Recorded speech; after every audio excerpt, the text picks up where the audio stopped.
Tout court.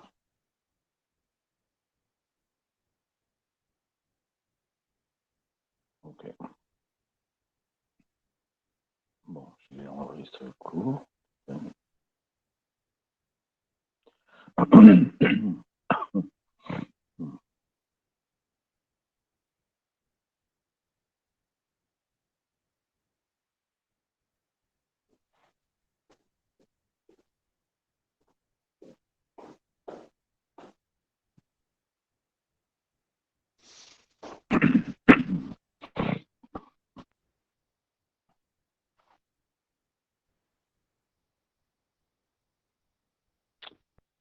Bonjour tout le monde. Voilà, donc on va entamer le, le cours d'analyse 4.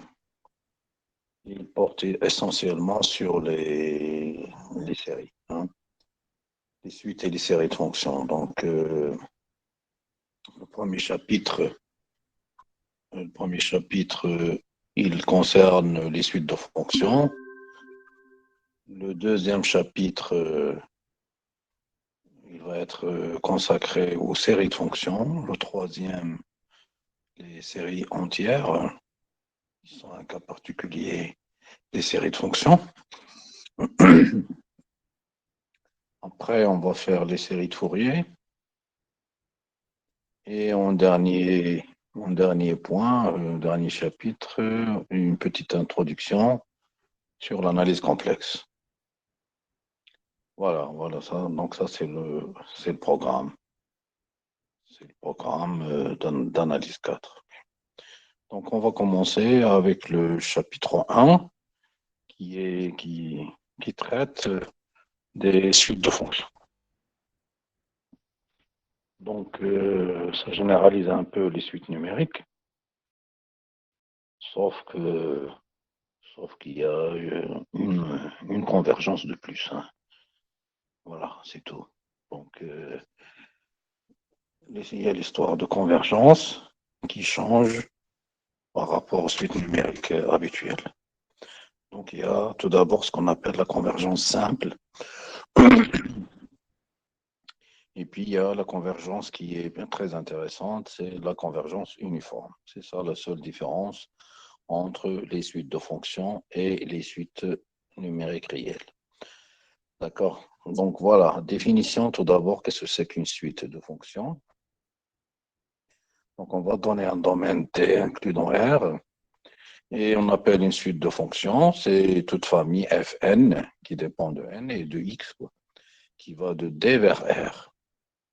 D'accord? N est toujours un entier. Et on va noter souvent F indice n, n appartient à Rn ou tout simplement Fn. Donc, des exemples comme l'exemple 1 ici. Fn de 0,1 vers R, qui a x, on lui associe x puissance n.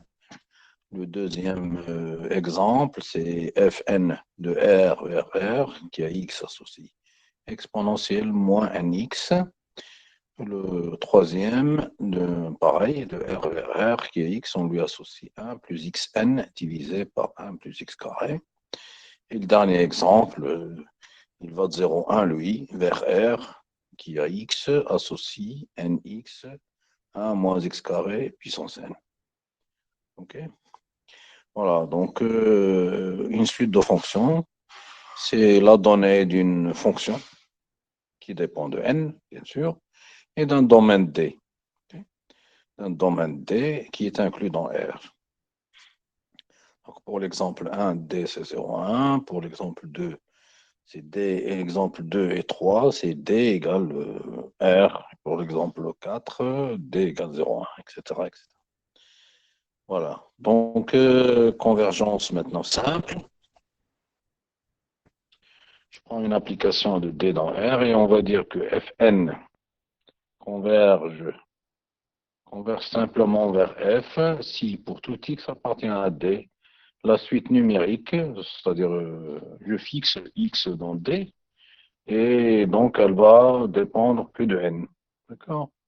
X étant fixé dans D, donc c'est une suite numérique Fn de X, convergence de la suite numérique, c'est-à-dire admet une limite, vers quelque chose qui dépend de X, qu'on va noter F de X.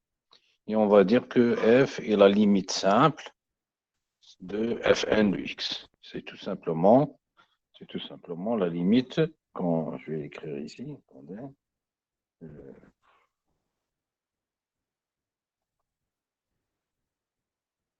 bon.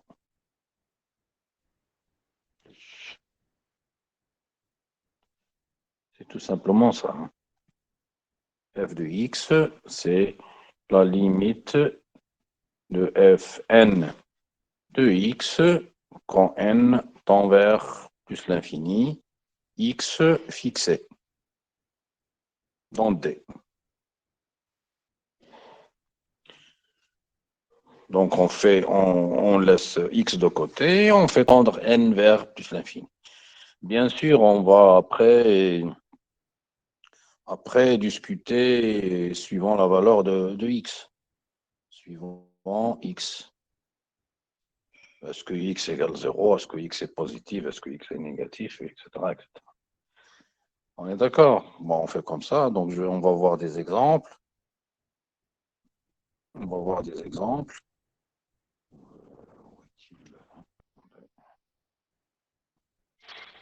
On va voir des exemples. Attendez, excusez-moi.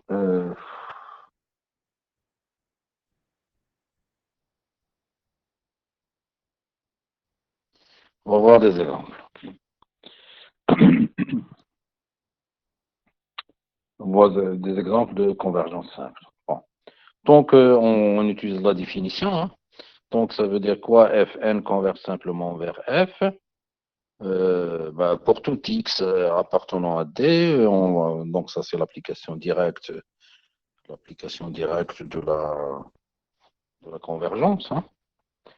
Quel que soit epsilon positif, il existe un n appartenant à n tel que pour tout n appartenant à tout n supérieur ou égal à n, la différence ou l'écart entre Fn et f de x est très petit. Ça veut dire qu'il est très petit, inférieur à un epsilon quelconque, positif. Donc ça rejoint, pour vous, hein, c'est la limite de UN pour la égale à L, quoi. Dans le cas où vous avez une suite numérique, UN égale à N, vous faites comme ça, quel que soit epsilon positif, il existe N appartenant, grand N appartenant à N, tel que pour N supérieur à grand N, vous avez UN moins L est inférieur à epsilon.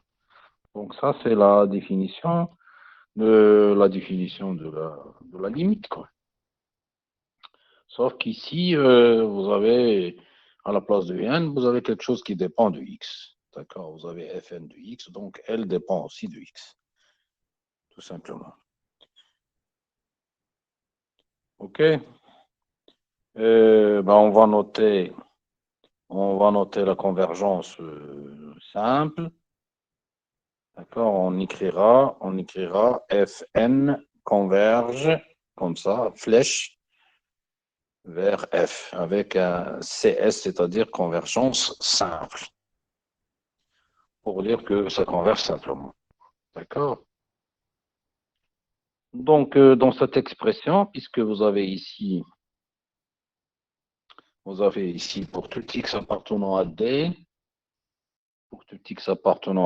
il existe un n, et pour tout epsilon positif, il existe un n. Ce n-là, hein, il va dépendre, comme c'est écrit, il va dépendre de epsilon et de x. Okay? Puisque pour tout x et pour tout epsilon, il existe un n. Donc, a priori, si vous vous rappelez un peu de la logique, donc quand on écrit pour tout x et pour tout epsilon, il existe un n, ça veut dire que cet n dépend du choix de départ qui est le choix du x et de epsilon. D'accord? C'est très important, on verra pourquoi dans la suite. Donc dans la convergence simple, n dépend de x et de y. C'est bon?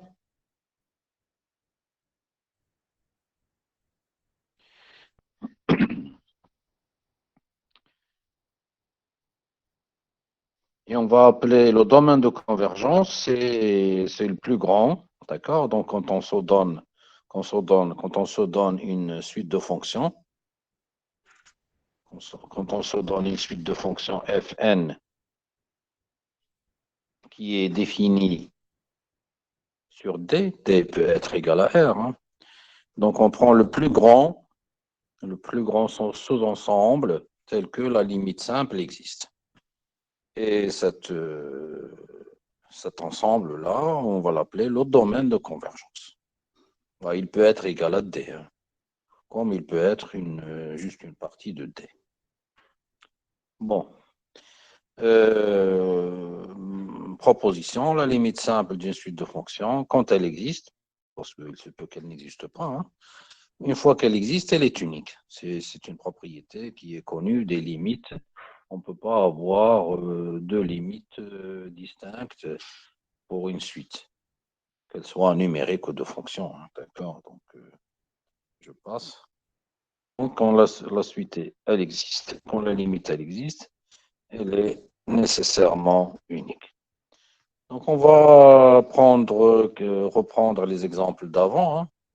Donc, le premier exemple, c'est Fn de 0,1 vers R, et qui est x associé xn. Bon, vous voyez bien que xn, si x est différent de 0, hein, vous avez x appartenant à 0,1. Hein.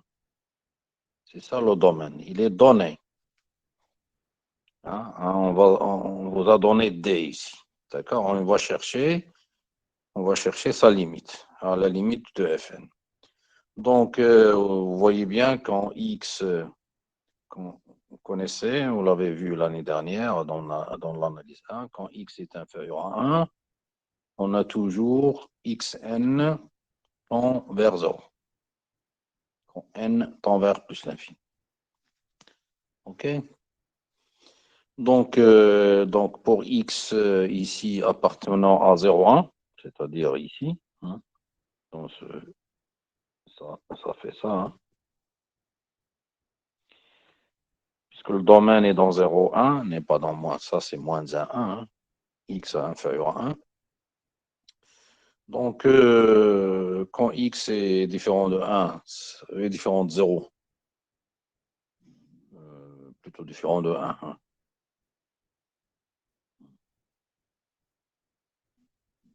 Il y a 1 ici. Et si x égale à 1, bah, 1 puissance n égale à 1. Donc, je me suis trompé là dans le... Si x est différent de 0, c'est 0. Si x est différent de 1, c'est 0. Et si x égale à 1, c'est 1. C'est bon? D'accord. Qu'est-ce qu'on remarque? On remarque que les fonctions fn sont continues, parce que là, c'est une fonction polynomiale. Hein, x puissance n est polynomiale. C'est un polynôme de degré n, et les fonctions polynomiales sont continues. Bon. Voilà, d'accord. Et pourtant, là, vous voyez bien que la limite f n'est pas continue. N'est pas continue en 1. Parce que la limite de f de x quand x tend vers 1 moins, c'est égal à 0. Et c'est pas égal à f de 1, qui lui vaut 1.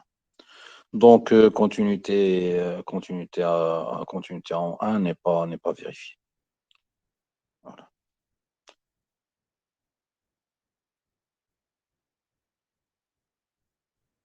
Donc, je passe au deuxième exemple. Donc, elle n'est pas continue en 1. Hein. Donc, je vais rectifier. Fn de R vers R qui est x associé exponentielle moins nx. Donc, ici D égale à R. Hein. celui-là. Je définis x, cette fonction, par exponentielle moins 1x. Donc, si x est positif, vous connaissez, vous devez savoir que exponentielle moins 1x, la limite quand n tend vers plus l'infini, c'est égal à 0. Si x est positif. Puisque ça tend vers moins l'infini, donc exponentielle de moins 1x tend vers 0. Si x égale à 1, si x égale à 1, si x égale à 0, bah, fn de 0, bah, c'est égal à exponentielle de moins n fois 0 égale à 1. Et si x est négatif, la limite de exponentielle moins 1x quand n tend vers plus l'infini, ça tend vers plus l'infini. Hein. Moins 1x, ça tend vers plus l'infini, puisque x est négatif. Donc, ça, c'est égal à plus l'infini.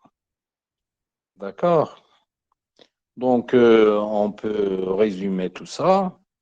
On peut résumer tout ça en utilisant, en écrivant que la limite de fn, c'est égal à ça. Hein. Si x est positif, ça vaut 0. Si x égale à 0, ça vaut 1. Et si x est négatif, c'est plus l'infini. Ce qui voudrait dire que ben, le domaine de convergence, c'est ça. Le domaine de convergence, c'est x positif et x égale 0. D'accord? C'est là où la fonction converge, simplement. Hein. Donc, on laisse tomber la partie où ça tend vers plus l'infini, puisque ça diverge. D'accord? Donc, le domaine de convergence de Fn, c'est 0, 0 compris, plus l'infini. Et donc, dans ce cas-là, donc ça, c'est ce qu'on avait noté I, hein, I qui est inclus dans D, qui est égal à R. Le domaine de convergence. Donc, dans le domaine de convergence, la suite Fn converge vers F, qui vaut 0 si x est positif et qui vaut 1 si x égale à 0. Donc, pareil, vous remarquez bien que la suite Fn est continue, par contre, F n'est pas continue. Il n'est pas continu en 0 puisque la limite de f de x quand x tend vers 0 plus, c'est égal à 0, qui est différent de f de 0, qui lui vaut 1. Donc, elle est bien discontinue en 0. Okay? Mais au départ, les fn sont continus.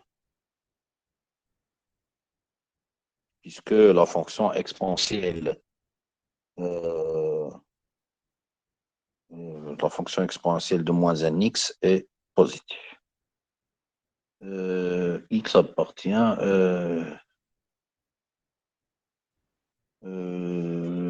Monsieur Abdelrahman Ben Al-Reiji, mais x égale à 5 par exemple, c'est pas 0. Je comprends pas ta question. Je comprends pas la question de Abdelrahman et de Myriam Slimati. X appartient à 0,1.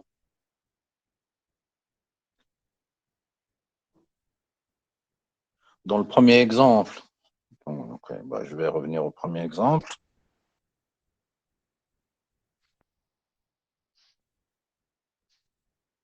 Dans le premier exemple, Fn, elle est définie de 0 à 1. Donc, x égale 5 n'appartient pas. Hein. D'accord? Donc, le domaine ici,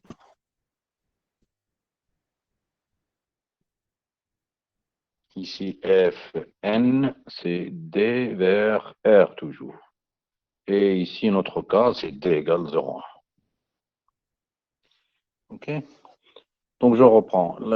Comment définir une suite de fonctions? Une suite de fonctions, c'est la donnée C'est la donnée de Fn et c'est la donnée aussi de D.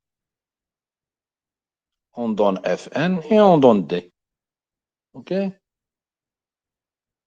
Ici, D c'est 0,1. Ici, D c'est R, etc., etc. Une fois qu'on se donne F de D vers R, on cherche le domaine de convergence.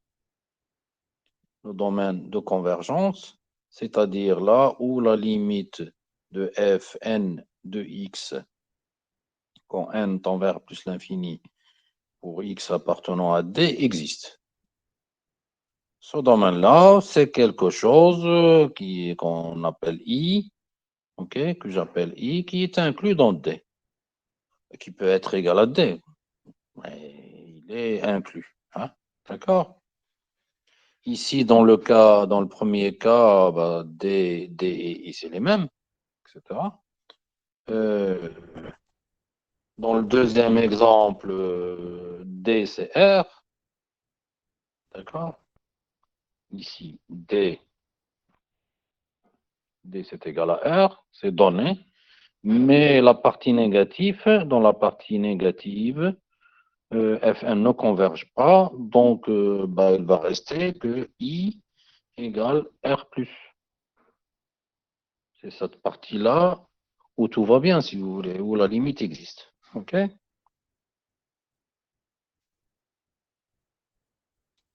Donc, je continue. Donc, voilà. Hein. La limite F, la limite simple, elle existe que dans dans R plus. Voilà. Passons à l'exercice, à l'exemple 3. Donc, je prends Fn de R vers R et qui a x associe 1 plus xn sur 1 plus x carré. Donc, pour x inférieur à 1, comme j'ai dit tout à l'heure, la limite de xn est égale à 0. D'accord? Est égale à 0. Ce qui fait que la limite de Fn de x,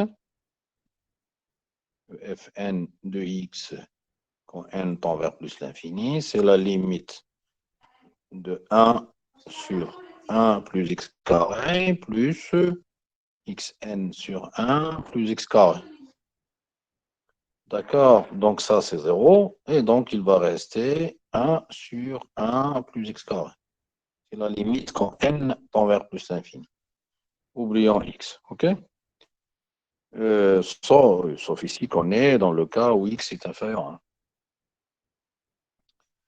D'accord? Donc, pour x égale à 1, pour x égale à 1, pour x égale à 1, Fn de 1,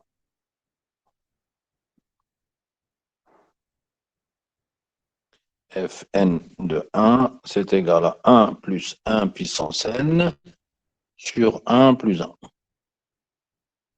Va égale 2 sur 2 égale à 1. Voilà. Donc, pour x égale à 1, on a ceci. Et pour x égale à moins 1, xn égale moins 1 puissance n, ce qui fait que fn de moins 1, c'est égal à 1. Je remplace x par moins 1, ça va me donner 1 plus moins 1 puissance n sur 2. Puisque moins 1 au carré, ça fait 1. Et donc, si n est pair, ça fait 2 sur 2, c'est-à-dire 1. Et si n est impair, ça fait 0. Ça voudrait dire quand on passe à la limite, quand n tend vers plus l'infini de fn de 1, cette limite, elle est soit égale à 1, soit égale à 0. Donc ça veut dire qu'elle n'existe pas. D'accord? C'est pareil pour la limite de moins 1 puissance n, qui n'existe pas. C'est bon? D'accord? Donc pour moins 1, ça n'existe pas. Pour 1, ça existe. Et pour x inférieur à 1, Pour x inférieur à 1, ça existe. Il reste x supérieur à 1. Donc là, pour x supérieur à 1, la suite xn diverge, puisque ça tend vers plus l'infini. Donc la limite de fn n'existe pas. Donc finalement le domaine de convergence, c'est moins 1, 1, avec fermé en 1. Fermé en 1, ok. Moins 1, 1. Et en moins 1, c'est pas bon, donc je l'enlève. Et en 1, je le garde. Ce qui fait que Fn converge simplement vers la fonction f. Bon, c'est ça qu'on appelle i, hein, qui est inclus dans d qui est égal à r. Moins 1, 1, défini par f de x égale 1 sur x carré plus 1, si x appartient à moins 1, 1, et égal à 1 si x égale à 1. C'est bon? Vous n'avez pas de questions? Donc, je regarde maintenant le dernier exemple. C'est Fn de 0,1, donc d égale 0,1, défini par Fn de x égale nx fois 1 moins x carré à la puissance n. Bon, on vérifie aisément que ici vous avez x, x est compris entre x est compris entre 0 et 1. Donc ça veut dire que 1 moins x carré est plus petit que 1. Okay.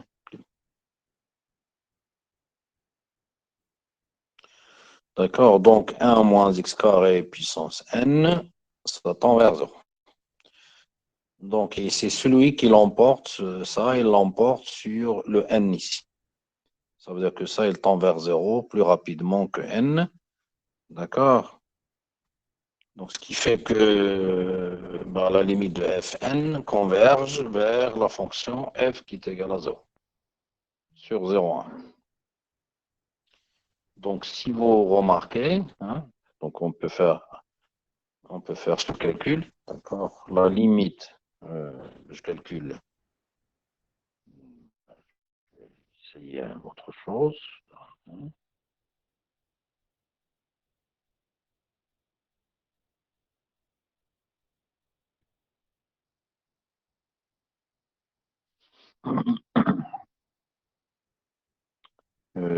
On était où? Je ne me souviens pas.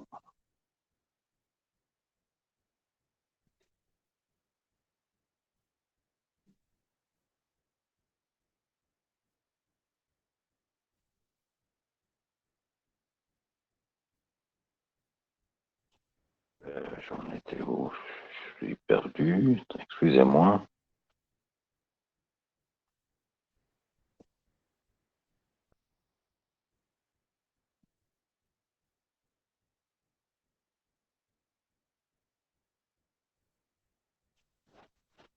C'est la limite de.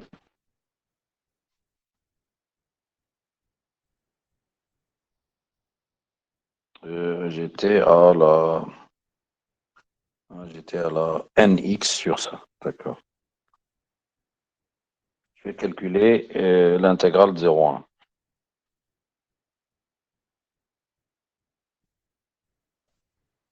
L'intégrale de 0,1 de nx fois 1 moins x carré puissance n dx. Donc, si vous regardez la dérivée de celle-là, je calcule la dérivée de ça. Ça, c'est n fois 1 moins x carré à la puissance n moins 1 fois la dérivée de celui-là, fois moins 2x. Ok, je vais mettre n plus 1 ici.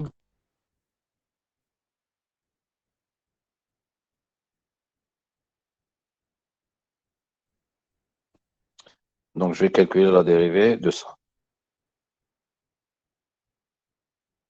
Donc, ça va donner n plus 1 fois 1 moins x carré à la puissance n fois la dérivée de moins x carré qui est moins 2x. Donc, ce qui fait que ça va donner ici 1 moins x carré à la puissance n, x, c'est égal à 1 moins x carré à la puissance n plus 1. La dérivée de ça va diviser par moins 2, ce moins 2-là, fois n plus 1. Okay. Donc, quand on calcule l'intégrale de ça, wow, ça fait 1 sur moins 2, n plus 1, fois 1 moins x carré à la puissance n plus 1, compris entre 0 et 1. OK? C'est juste une indication pour calculer ça. Pour calculer cette intégrale. Donc, vous vérifiez vous-même.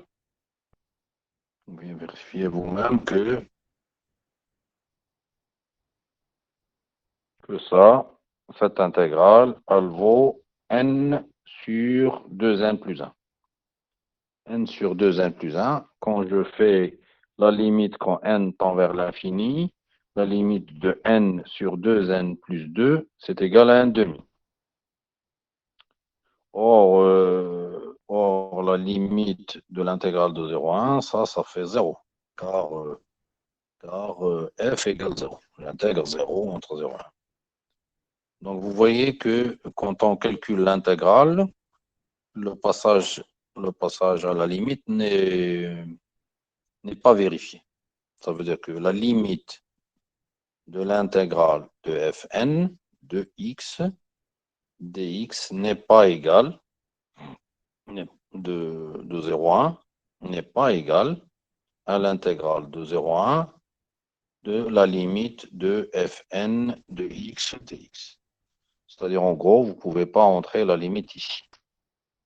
Parce que là, elle vaut 1 demi et là, elle vaut 0. D'accord? Dans ce cas-là, c'est pas bon. Hein? La limite de l'intégrale n'est pas égale à l'intégrale de la limite. Quand on a une limite simple. Voilà. Et aussi la continuité. Donc, vous avez Fn continu. Ça n'implique pas nécessairement que F continue. Comme on l'a vu dans les exemples précédents. D'accord? Donc, ce qui fait que la convergence simple ne permet pas ces choses-là, ne garde pas la continuité ni l'intégralité. On va voir que même la dérivabilité, ça ne marche pas. Donc, ce qui va justifier une nouvelle définition de la convergence. Et cette définition, c'est ce qu'on appelle la convergence uniforme. C'est elle qui rend les suites de fonctions différentes que des suites normales, des suites numériques. Donc, pour les suites numériques, vous avez juste la convergence. D'accord? Donc, ça, c'est pour les suites numériques. Maintenant, pour les suites de fonctions, vous avez les suites de fonctions, vous avez deux convergences. On a deux convergences. On a une convergence qu'on appelle simple. Convergence simple, donc il suffit de calculer la limite de fn de x, qu'on va noter fn de x, f de x, la limite quand n tend vers plus l'infini. Donc, ce qu'on appelle la convergence simple, qui rejoint la même limite pour les cas des suites numériques, sauf qu'ici, ça dépend du x. Et puis, il y a autre chose, il y a cette convergence qu'on appelle la convergence uniforme. C'est elle qui est très intéressante parce que ça permet d'intervertir limite et intégrale, ça permet de garder la continuité, la dérivabilité, etc. Alors que la convergence simple, on l'a vu sur les exemples, ça ne permet pas ces choses-là. OK? Voilà. Donc, qu'est-ce que c'est que la convergence uniforme? Donc, on se donne une suite Fn de D vers R, et j'appelle F sa limite simple. Et on dit que Fn converge uniformément vers F sur D, et on note ça. On note converge comme ça. Alors que l'autre, c'était comme ça, convergence simple, c'est S. Ici, c'est U, U comme uniforme.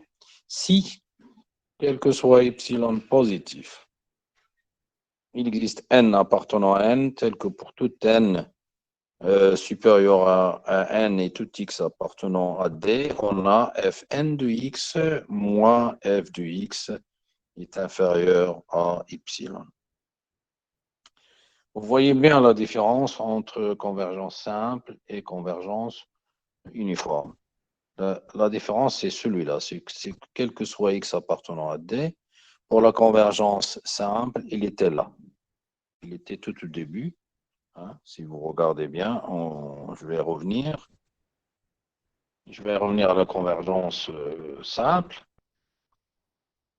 Les définitions, elles se ressemblent beaucoup, sauf que juste une partie qui est x appartenant à D, hein, x appartenant à D, qui d'un côté existe au départ et de l'autre, il existe à la fin. Okay. Voilà, donc où est-il? Voilà. Voilà.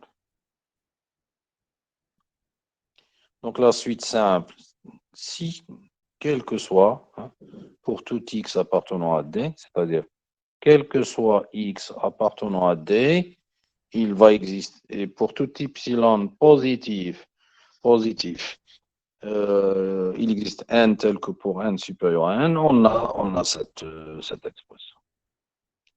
Ce quel que soit x appartenant à D, si vous le mettez ici, quel que soit epsilon, il existe n tel que quel que soit n supérieur à n, et vous le mettez là, quel que soit x appartenant à D, fn de x moins f de x est inférieur à 1, là c'est la convergence uniforme. C'est que ce quel que soit x appartenant à D, il est ici. Qu'est-ce que ça voudrait dire? Ça voudrait dire que le n qui est ici, il dépend que de epsilon, dans le cas de la convergence uniforme. Alors que pour la convergence simple, le n, tel que c'est écrit, n, il va dépendre de epsilon et de x. Donc ça, c'est la convergence simple. Pour la convergence uniforme, n, c'est juste dépend de epsilon. Pour la convergence uniforme.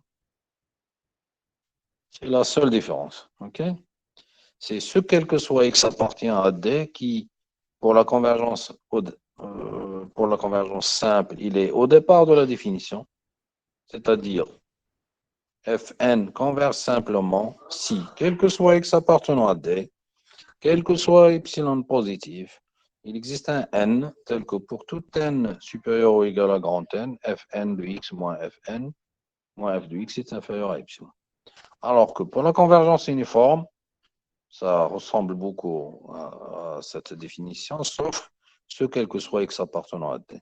La convergence uniforme dit, quel que soit epsilon, il existe n appartenant à n, tel que pour tout n supérieur à n et tout x appartenant à D, fn de x moins f de x est inférieur à epsilon. Voilà la différence entre les deux. Okay.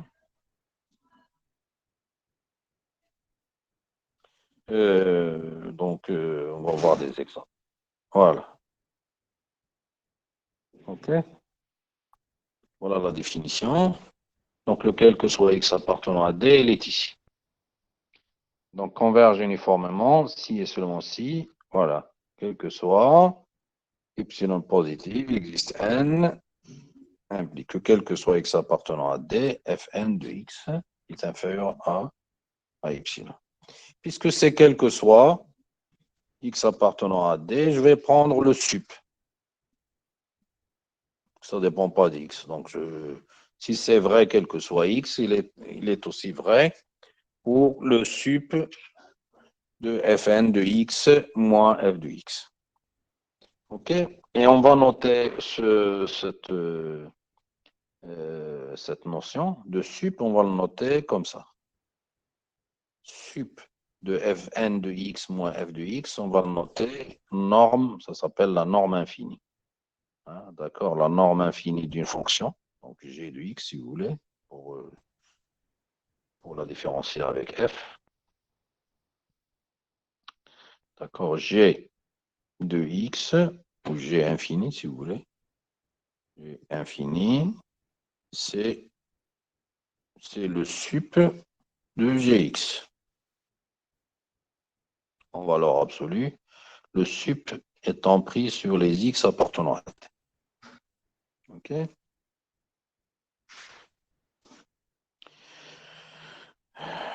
Voilà. Donc, ça converge simplement. Après, si ça converge uniformément, si ça c'est vérifié, le sup étant inférieur à epsilon, je fais la limite. D'accord? Je passe à la limite. Ça veut dire inférieur à epsilon. Ça, c'est la même chose que limite de sup de fn de x moins f de x égale à 0. La limite quand n tend vers plus l'infini et le sup sur x appartenant à t. D'accord? Donc, ça veut dire ça égale 0. Donc, on calcule comment démontrer qu'il y a convergence uniforme.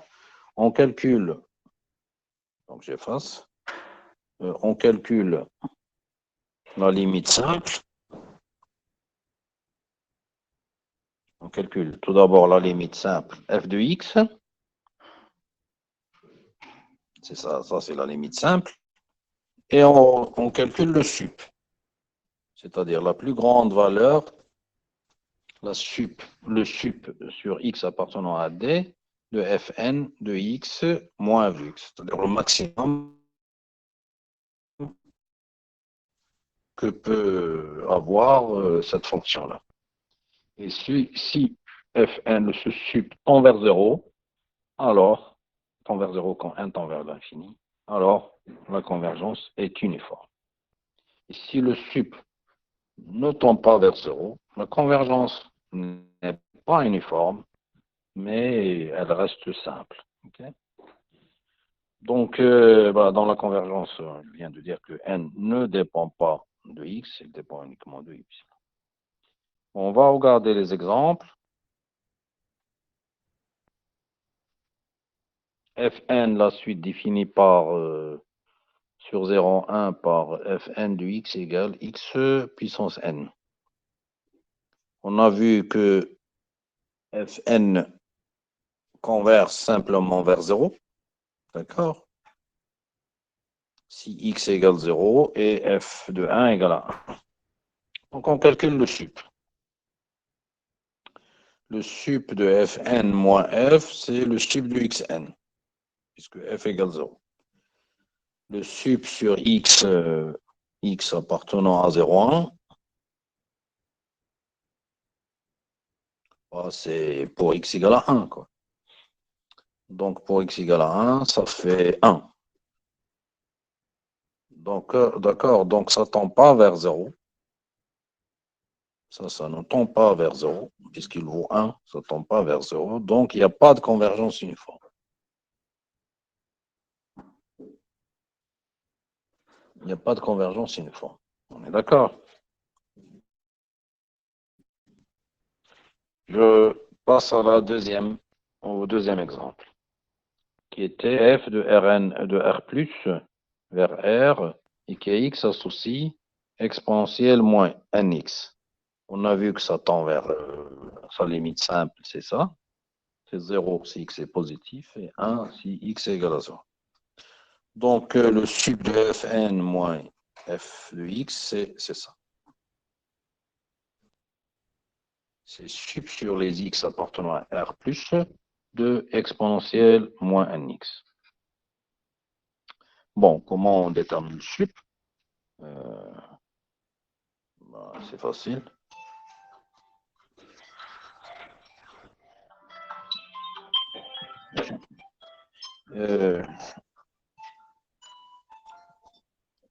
Le sup, donc je calcule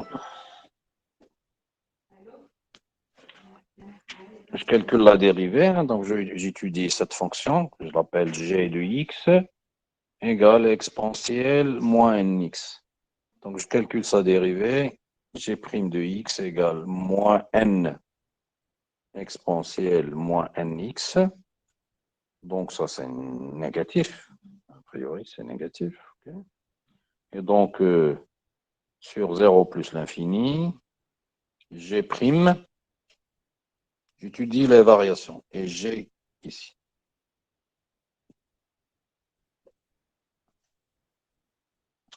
G' est négatif, et donc elle va faire ça.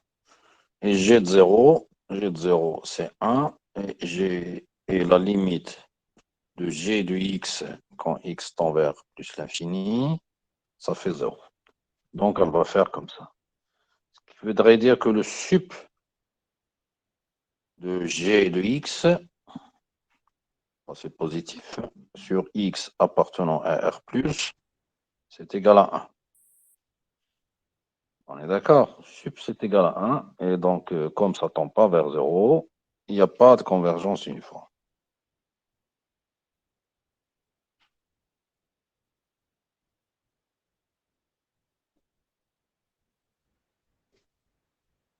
Donc, on obtient que le sup de exponentielle moins nx égale à 1. Et donc, Fn ne converge pas uniformément vers F. Pourquoi on utilise le sup? Ben, c'est la définition pour Kautar, mademoiselle Kautar. C'est la définition. C'est la définition de la convergence uniforme. On utilise le sup. Hein, je reprends la définition. Convergence uniforme. Convergence uniforme dit. Qu'est-ce qu'elle dit? Fn converge. Fn converge uniformément vers F, c'est seulement si pour tout epsilon positif, il existe n appartenant à n, et pour tout n appartenant à n, et pour tout x appartenant à d, on a Fn de x moins f de x est inférieur à epsilon. Ceci étant vrai pour tout x appartenant à d, la meilleure méthode pour montrer la convergence uniforme, c'est de passer au sup, puisque c'est vrai pour tout x appartenant à d, en particulier pour le sup. Donc pour le sup, puisque fn de x moins f de x en valeur absolue est inférieur à sup de fn de x moins f de x. D'accord? Puisque le sup, c'est le maximum. Donc, si ce maximum est inférieur à epsilon, qui voudrait dire ça aussi, qui voudrait dire inférieur à epsilon, ça veut dire que sa limite quand n tend vers l'infini égale à 0. Donc, la technique pour montrer qu'il y a convergence uniforme, hein, qu'est-ce qu'on fait? On calcule tout d'abord f, qui est la limite simple. Je calcule fn de x moins f de x, et je calcule et je détermine le maximum, c'est-à-dire le sup, sur x appartenant à d de cet écart-là, de cette différence entre fn et f de x. Il faut que je calcule comme ça. Je regarde s'il tend vers 0 ou pas. S'il tend vers 0, il y a convergence uniforme. S'il ne tend pas vers 0, bah, il n'y a pas de convergence uniforme, mais la convergence simple reste vraie. D'accord, mademoiselle? Ok, bah, je passe à la suite. On était là. Hein. On était dans cet exemple, l'exemple 3. Je prends la suite Fn définie de R vers R. Bon, cette fois-ci, c'est juste pour n supérieur ou égal à 1 pour pouvoir diviser avec un n ici, puisque c'est sinus de nx sur n. Donc, on définit une suite de fonctions normalement à partir de n égale à 0, mais des fois, c'est à partir de n égale à 1 ou n égale à 2. Ici, c'est n supérieur ou égal à 1, puisqu'on ne peut pas diviser par n égale à 0. OK, vous voyez bien que la limite de sinus de nx sur n, c'est égal à 0, quel que soit x appartenant à R, puisque sinus est borné par 1 en valeur absolue. Donc, ce qui fait que la limite simple, ça fait 0. C'est la fonction nulle. Maintenant, je passe au sup. La même chose, hein, puisque sinus de nx en valeur absolue est inférieur ou égal à 1. D'accord? Donc, on a sinus de nx est inférieur ou égal à 1 sur n, ce qui fait que ça, c'est vrai quel que soit x appartenant à R, ce qui va dire que le sup de fn de x qui est positif, il est inférieur à 1 sur n. Or, ça tend vers 0. Donc, ça voudrait dire que la limite sup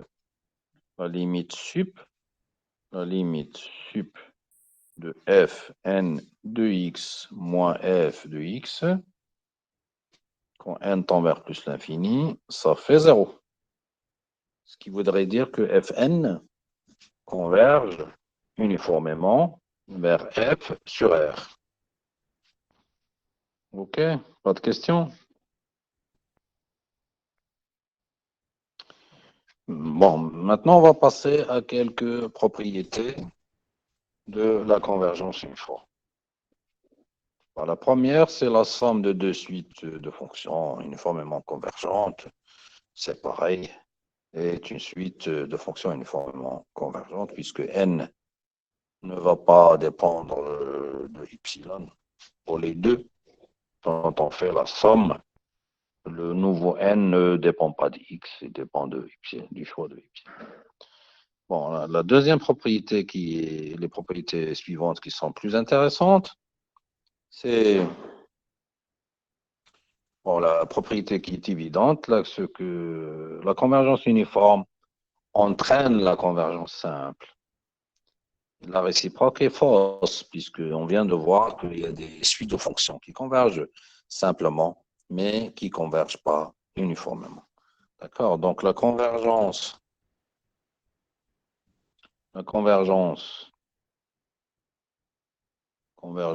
uniforme, ça entraîne la convergence simple. La réciproque est fausse. Convergence simple n'entraîne pas la convergence uniforme. D'accord? Bon. On démontre tout d'abord cette proposition. Convergence uniforme implique convergence simple. Bon. Qu'est-ce qu'on a? Je prends un x au 0 fixé dans le D. On a bien sûr, par définition du sup, on a fn de x au 0 moins f de x au 0 est inférieur au sup. Ça, c'est la définition du sup, qui est la plus grande valeur. Okay? C'est le maximum. Or, ça, fn D'accord? Donc ça, c'est la limite. C'est la limite du sup. Ce qui fait que ça tend vers 0. Le sup de Fn sur x appartenant à d de Fn de x moins f tend vers 0, ça veut dire tout simplement que cette limite que ça tend vers 0. Et qui dit ça tend vers 0, dit la limite de Fn de x quand n tend vers l'infini égale x au 0. Égale f de x au 0, et ceci, quel que soit x au 0 appartenant à d. Ça veut dire que vous avez la convergence simple. Donc, rappelez-vous que la convergence uniforme implique la convergence simple, la réciproque est fausse. Okay? Comme on l'a démontré pour les exemples précédents. OK? Voilà, donc, bon, ici, dans cet exemple, on a les deux. On a convergence simple et convergence uniforme. Mais pour cet exemple-là, l'exemple 1, on a convergence simple, mais pas de convergence uniforme. Pour l'exemple 2, convergence simple, mais pas de convergence uniforme. Pour l'exemple 3, on a les deux. On a convergence simple et convergence uniforme. OK? Bon. Donc, je passe à la suite. Il y a un critère, comme vous le connaissez, qui est le critère de Cauchy, qu'on va probablement ne pas utiliser dans ce cours, hein, mais je le rappelle ici. Donc, c'est le critère qui est valable aussi pour les suites de fonctions. Les suites de fonctions qui vient, comme vous le connaissez aussi, qui est valable aussi pour les suites numériques. Hein. Sauf qu'ici, il y a une dépendance par rapport à x. Okay? Il y a une dépendance ici par rapport à x. Qui dit, c'est un critère de convergence uniforme. Hein. Donc, il dit que Fn converge uniformément sur d vers une fonction f. Pour que ça marche, et il suffit, donc c'est équivalent à dire que quel que soit epsilon positif, il existe n qui dépend que de epsilon, et pour tout p et q qui sont supérieurs à 1, ça implique que pour tout x appartenant à d, l'écart entre fp et fq est inférieur à epsilon. C'est-à-dire vous avez la limite de fp de x moins fq de x égale 0. Avec p et q, tous les deux tendent vers plus l'infini.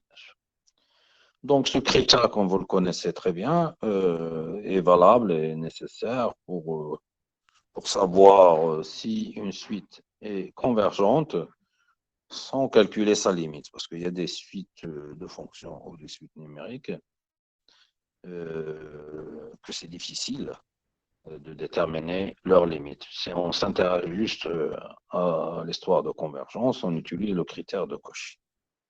Le critère de Cauchy permet de connaître si une suite de fonctions ou numériques est convergente sans calculer sa limite. C'est ça le but. Donc, il a l'avantage qu'il n'est pas nécessaire de connaître la limite de la suite dont on cherche à montrer qu'elle converge. Okay? On veut juste montrer qu'elle converge et pas calculer sa limite. C'est pour cela que c'est très pratique d'utiliser le critère de Cauchy. Mais dans ce cours-là, on va pas l'utiliser ou très rarement. Okay. Maintenant, quelques propriétés, les propriétés des limites uniformes. Donc, on va regarder l'interversion, c'est-à-dire limite et intégrale, limite, d'accord, limite.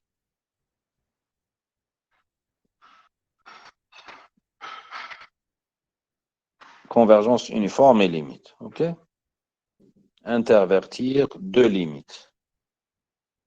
C'est-à-dire, vous avez la limite quand n tend vers plus l'infini, de la limite, par exemple, quand n tend vers plus l'infini, et quand x tend vers a, de fn de x, est-ce que c'est bien égal?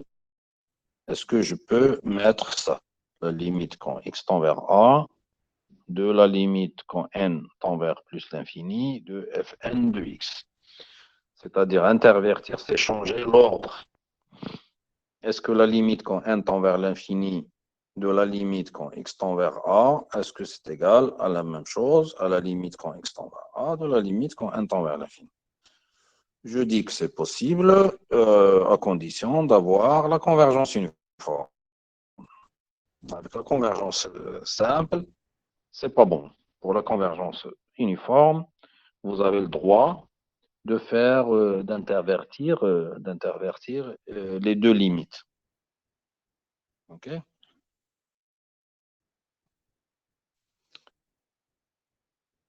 Interversion de deux limites. Donc, le théorème, qu'est-ce qu'il dit? Il dit on va se donner Fn une suite de fonctions de D dans R, et on a un élément de D, A est un élément de D, A est un élément de D, et on suppose que la suite Fn converge uniformément, et chaque fonction admet une limite Bn en A, donc ça c'est là, donc c'est-à-dire ça, hein? La limite quand x tend vers a de fn de x, on va le noter Bn, puisque ça dépend plus de x. Et deuxième question, donc deuxième point, c'est que la suite Bn, qui est une suite numérique cette fois-ci, ça ne dépend plus de x, converge à un réel b, et la fonction admet f en a la limite b. Admet en a la limite b. En gros, ça veut dire ça. Ce résultat se formule comme suit, c'est-à-dire la limite quand x tend vers a, de la limite quand n tend vers plus l'infini, c'est la même chose que la limite quand n tend vers plus l'infini, de la limite de x tend vers a. On est d'accord? Donc, quand il y a convergence uniforme, vous pouvez faire. Quand il n'y a pas convergence uniforme, vous n'avez pas le droit. Parce que c'est différent, on va le voir dans des exemples. Donc, je considère cet exemple. Fn de x égale n sur n plus exponentielle x. Donc, quand vous faites n tend vers l'infini,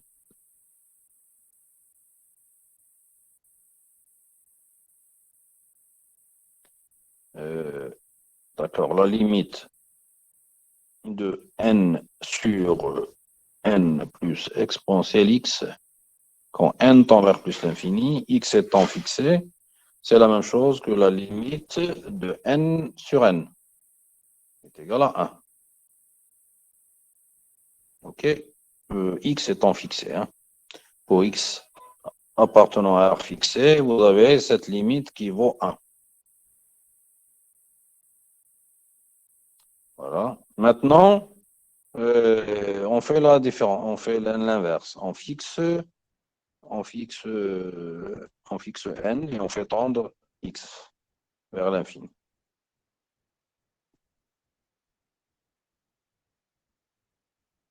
Donc la limite de fn de x quand x tend vers plus l'infini,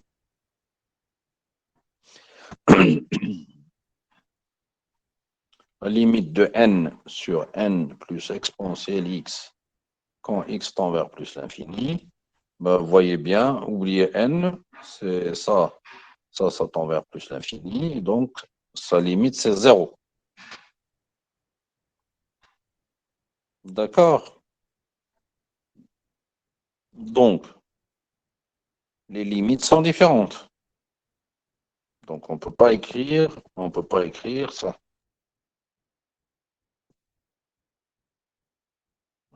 Vous voyez bien qu'on ne peut pas intervertir la limite de la limite quand n tend vers plus l'infini de fn de x, quand x tend vers plus l'infini. Cette limite qui est entre parenthèses, elle vaut la limite quand x tend vers plus l'infini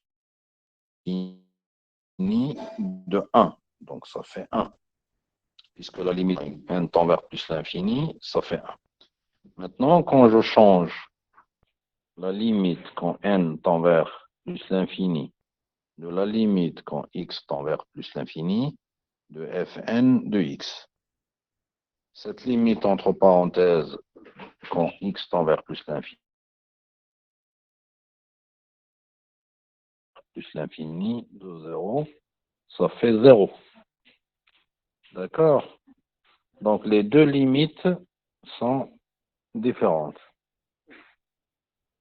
Tout simplement parce qu'il n'y a pas convergence uniforme. Parce que s'il y a convergence uniforme, les deux limites devraient être égales. Donc il y a seulement la convergence simple. Il n'y a pas de convergence uniforme. C'est bon? C'est clair? Donc s'il y a convergence uniforme, on peut toujours écrire ça.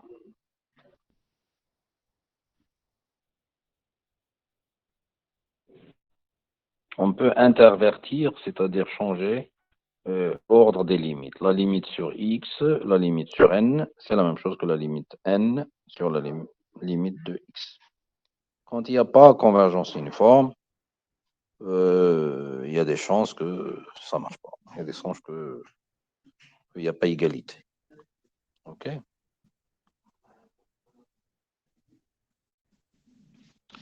Je passe à la deuxième propriété qui est la conservation de la continuité en un point. Donc la convergence uniforme préserve la continuité en un point. Pourquoi? On verra la démonstration. Donc je prends Fn une suite de fonctions de D dans R et A un élément de D. On a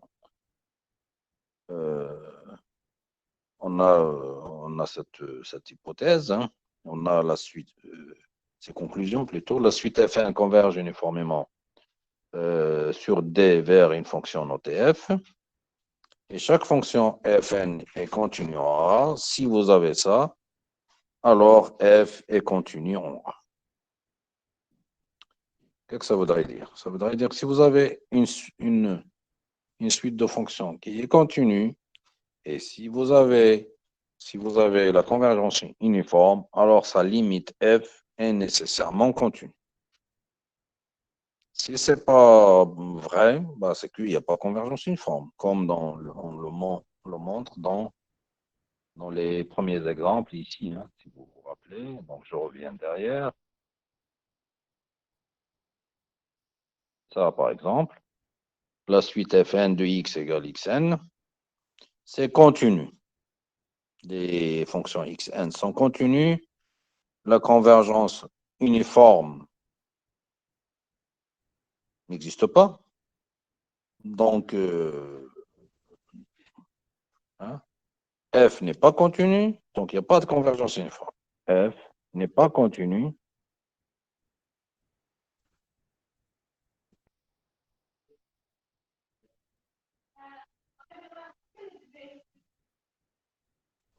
F n'est pas continu, donc il n'y a pas de convergence uniforme. La même chose ici. Ça, c'est une fonction continue. Ça, c'est une fonction non continue. Puisqu'en 0, elle ne marche pas. La continuité à gauche de 0 n'existe pas. D'accord? Donc, pas de convergence uniforme.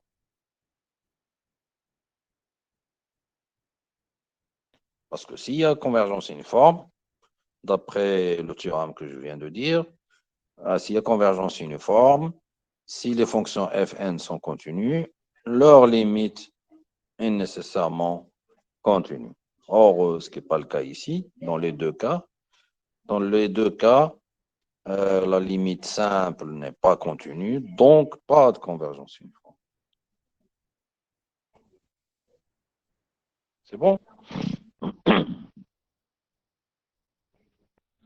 Donc, on était là. On était dans la convergence uniforme et continuité. Bon, une petite démonstration, je passe sur la... Donc, la démonstration, elle est là. Donc, je vais mettre ce document sur la plateforme. Comme ça, vous avez les démonstrations. Bon, exemple, l'exemple xn, ça converge simplement sur 0,1 vers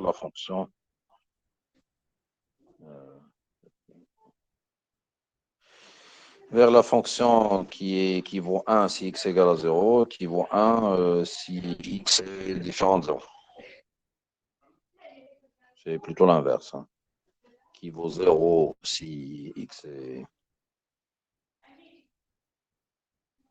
différent de 1.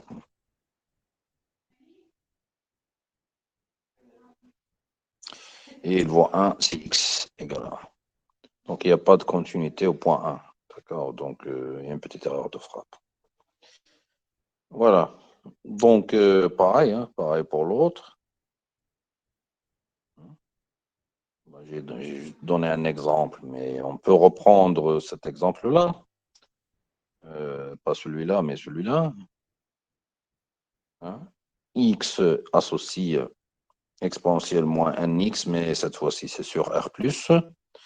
Pas de continuité en 0, donc pas de convergence uniforme. Parce que s'il y avait convergence uniforme, cette fonction-là serait continue.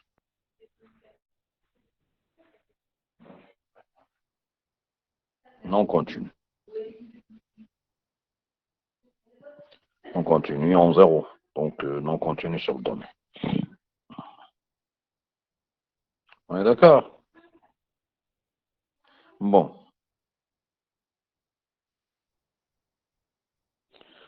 Donc, on a vu la propriété sur l'interversion des limites, sur la continuité.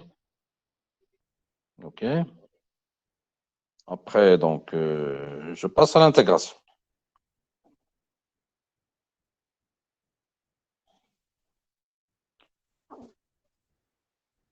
Passe à l'intégration. L'intégration, elle dit quoi? Elle dit que vous avez ça. Bon, j'explique. Je prends A et B, deux réels quelconques, avec A inférieur à B et Fn une suite de fonctions continues de AB dans R. Et f de AB vers R, une fonction, telle que Fn converge uniformément vers F sur AB. Alors, dans ce cas-là, quand il y a convergence uniforme, vous pouvez écrire limite de l'intégrale de A à B de Fn de x dx.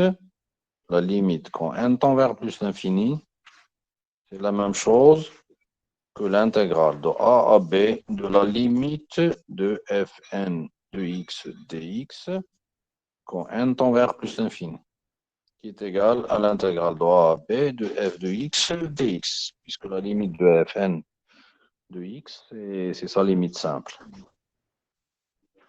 En gros, cette propriété dit que la limite de l'intégrale égale l'intégrale de la limite. On est d'accord? On peut intervertir les deux opérations, limite et intégrale. Limite de l'intégrale égale l'intégrale de la limite. OK? Donc, la démonstration, elle est simple, elle est faite comme ça, d'accord. Pour epsilon positif, il existe n appartenant à n tel que pour tout n et pour tout x appartenant à B, on a fn de x en valeur absolue moins f de x, je fais inférieur à epsilon divisé par b moins a, de toute façon. Ça, c'est la convergence uniforme. Ça, c'est la convergence uniforme,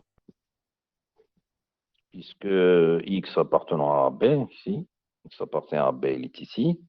Après, je passe à l'intégrale. Donc, j'ai l'intégrale de A à B de fn de x moins l'intégrale. C'est égal. Donc, je regroupe les f ici. C'est égal à l'intégrale de A à B de fn de x moins f de x. Et vous savez que vous avez l'intégrale donc d'analyse 1 de A à B. Ça, c'est toujours inférieur à l'intégrale de A à B de f de x dx. Vous pouvez entrer la valeur absolue à l'intérieur. D'accord? Donc, ça fait l'intégrale de A à B de fn de x. Or, ça, c'est inférieur à epsilon b moins a. D'accord? D'après ceci, epsilon fois b moins a divisé par b moins a, ça fait inférieur à epsilon. OK?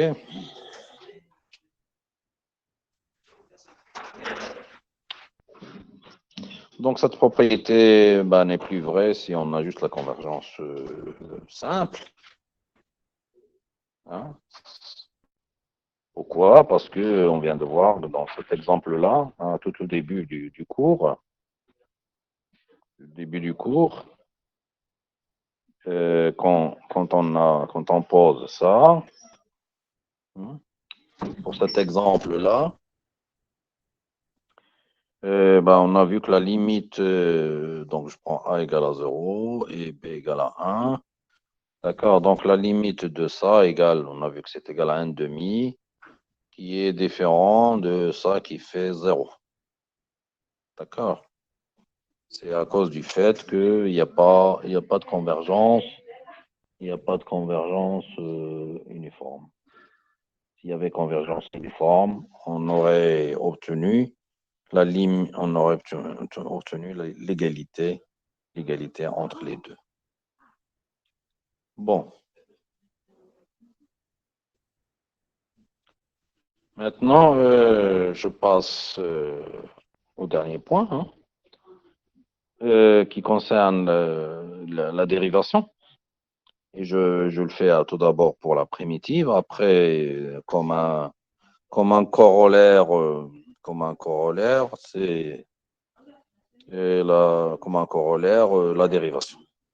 Donc, je prends Gn, une suite de fonctions de I vers R et A appartenant à I. On suppose que pour tout n, la fonction Gn est continue sur I et qu'elle converge uniformément sur tout segment de AB, d'accord, vers une fonction montée G. Alors, puisque Fn, Gn est continu et il y a la convergence uniforme, nécessairement, G est continu sur I, et je vais noter Hn, c'est sa primitive, c'est-à-dire son intégrale.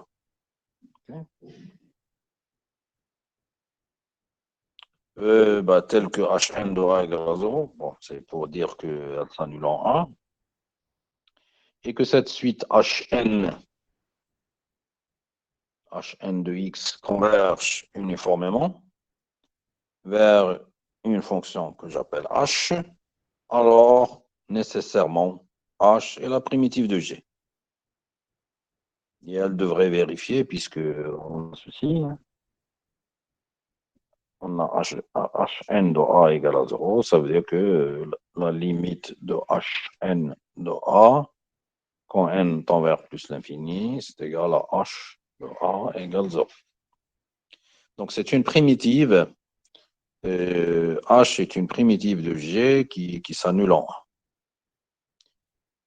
Donc, je ne fais pas la démonstration, mais on va l'utiliser comme corollaire pour démontrer la convergence uniforme, pour regarder la propriété en convergence uniforme et dérivation.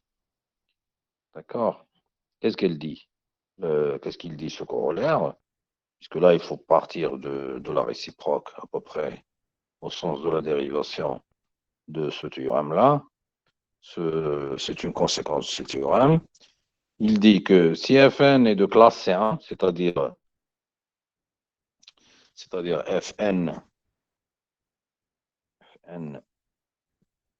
Fn continu, classe C1,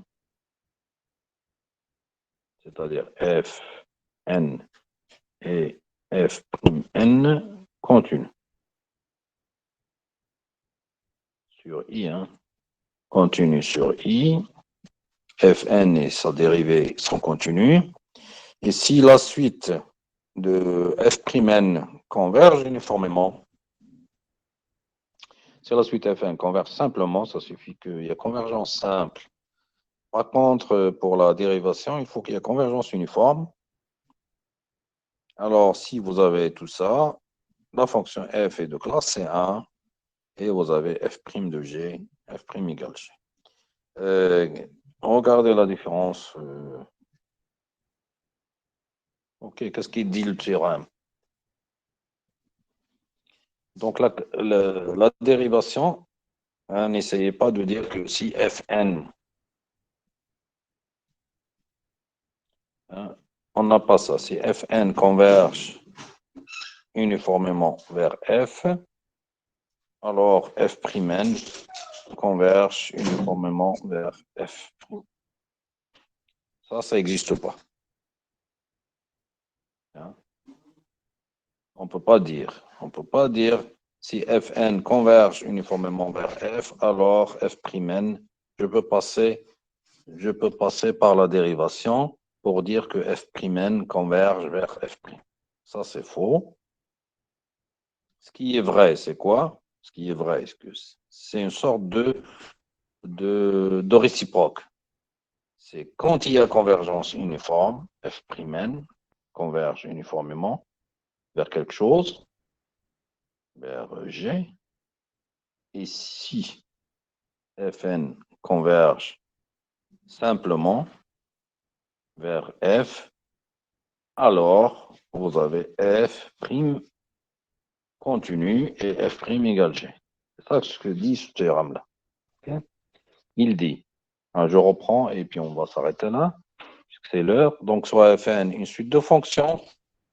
On suppose que pour tout n, la suite Fn est de classe C1, c'est-à-dire L, sa dérivée sont continues, et que la suite Fn converge simplement, ça suffit d'avoir simplement, pas uniformément, vers une fonction qu'on note f, et il faut que la suite, cette fois-ci, la suite F'N converge uniformément vers une fonction que j'appelle g.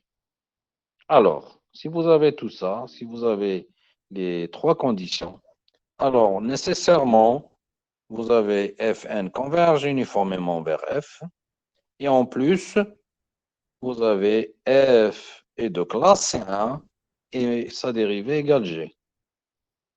D'accord?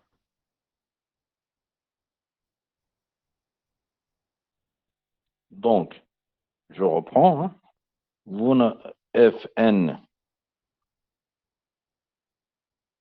Fn converge uniformément vers F.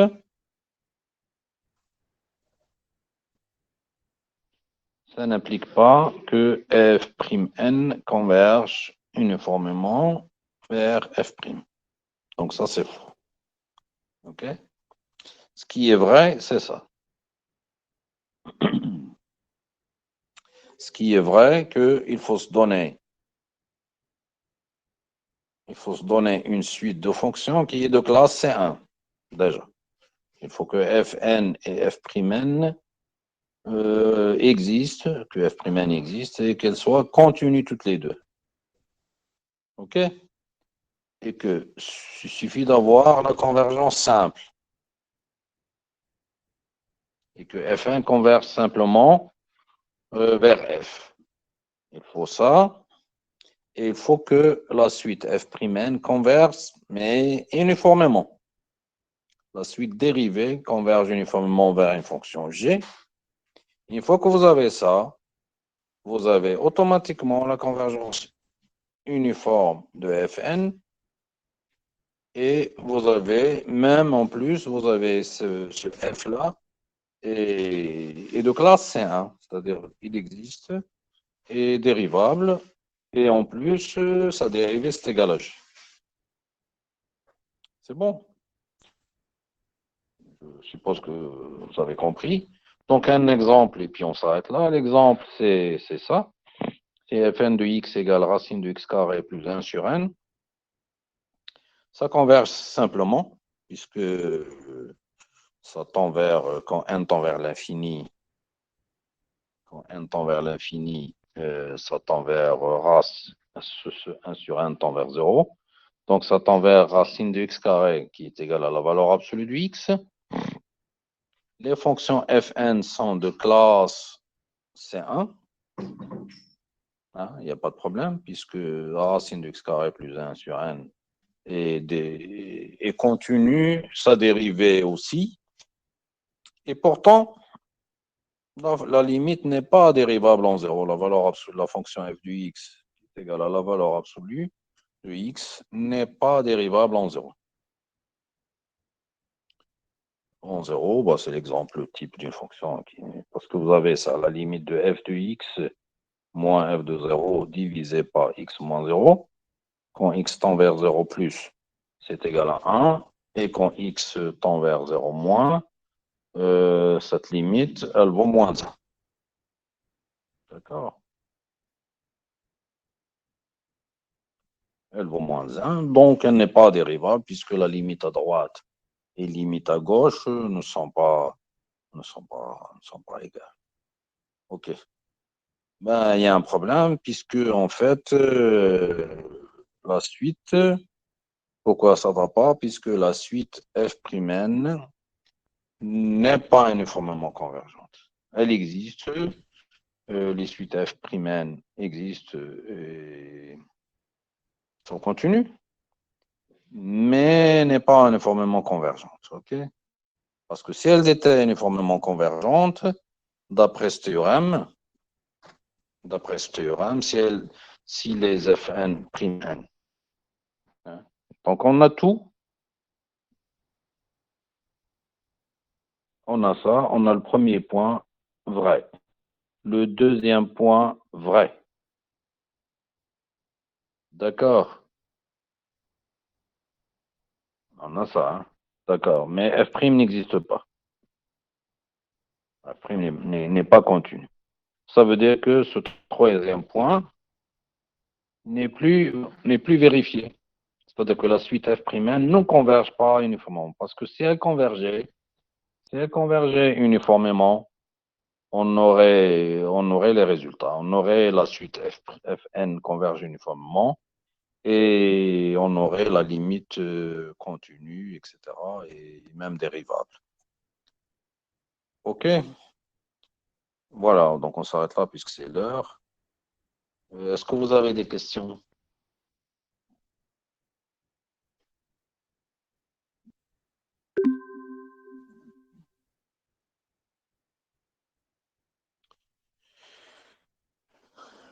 Est-ce que vous avez des questions sur le... Avant d'arrêter le cours, est-ce que vous avez des questions?